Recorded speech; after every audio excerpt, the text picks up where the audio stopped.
I'm joined now by Del Smith. I wonder if you can imagine who he likes impersonating. He's an Elvis superfan and impersonator. We're also joined tonight by Jonathan Wilkins, the editor, and again, his T-shirt gives it away, editor of Star Wars Insider. Gentlemen, it's a pleasure to see you both and looking so fabulous as well. Thank you very Del, much. let's start with you. How far would you run, do you think, to have a chance to meet Elvis? Oh my goodness! If he was around today, I would run forever. You know, I like Forrest Gump. So more than 5 miles in Vietnam.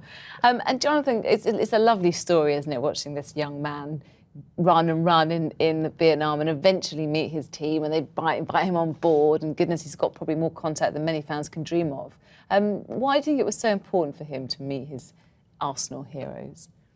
Everybody wants to meet their heroes, and they say that you shouldn't meet your heroes because you could well be disappointed, but by the looks of it, it was worth the run.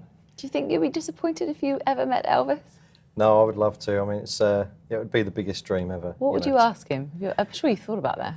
I don't know, really. I'd just like to sit and chat about general things, I think, and about cars and different things, and about all the tours, and you know what you like best out of the tours and different things, you know, and Jonathan, tell us about your obsession with Star Wars. Why? Because I mean, you're not alone. Neither are you, of course, Del. But what is it about that film franchise that you love so much? Well, I'm kind of of the Star Wars generation, so I think with a lot of these things is if you get into these things when you're very young, they can stay with you. And unfortunately, I've gone through a thing where I've never really grown up, so I'm still into Star Wars, which some people would say is a slightly childish obsession, but I'd say it's not. And Del, where did it all begin for you?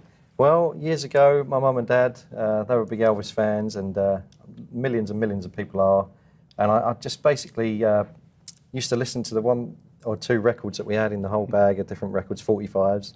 And, you know, from then on, it was just like, watching the films and, you know, reading books about Elvis. And I've got to become sort of, I know more about Elvis than I do myself.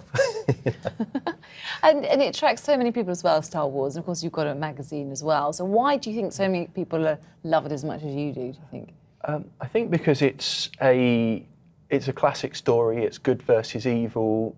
I don't want to spoil it for anyone that hasn't seen it, but of course the goodies win. I haven't actually. There you go. You've not seen Star Wars? No, I'm not shocked. all of them, that's for sure. But I'm a girl. But do you two understand each other's kind of obsessions? Yeah. You get Star Wars, you get Elvis, right? Yeah, pretty much. I think anything that is of interest for you, you're going to pick it up and want to know more about it. And I think with Elvis, I think it was generally that he changed popular music, and he made music what it is today. I think a lot of the bands were saying before that before Elvis there was nothing to make you move, and I think he's paved the way for all the other bands. And you've got loads of memorabilia, haven't you? You've even got one Yes. of his guitars, is that right? Yes, I own one of Elvis's guitars, given to me by Charlie Hodge, Elvis's right-hand man and best friend on the tours and everything. Where's that kept? A special cabinet? I've got it in storage right now. It's too precious, you know. You're not going to tell us where you keep it.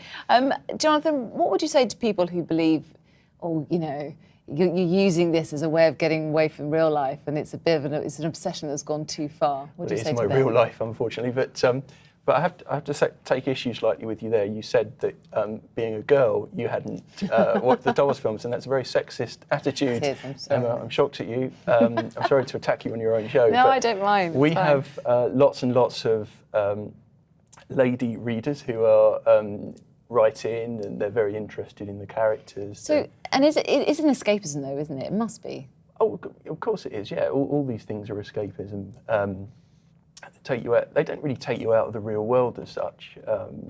You know, the whole sort of myth of fans being socially unacceptable is completely untrue. And Del, do you ever get comments from your mates or your family? I don't know if you're married, your wife even saying, "For goodness' sake, can you just put your normal clothes on for 5 minutes?" I really don't walk around like this. I bet you'd like to, right? Well, no. I think I'll get some strange looks on the tube, you know. But no, I think it's just widely accepted. There's so many Elvis fans out there still, and So do you get complaints? No. They let me get on with it, you know. My weird madness, you know. Okay, Jonathan, what would you give to be in a Star Wars film? What would I give? Wow.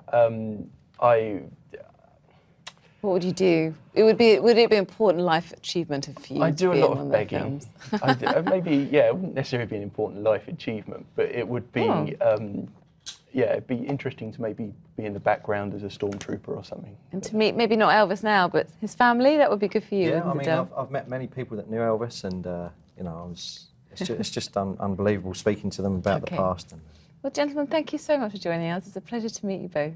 And have a nice evening. thank you very much.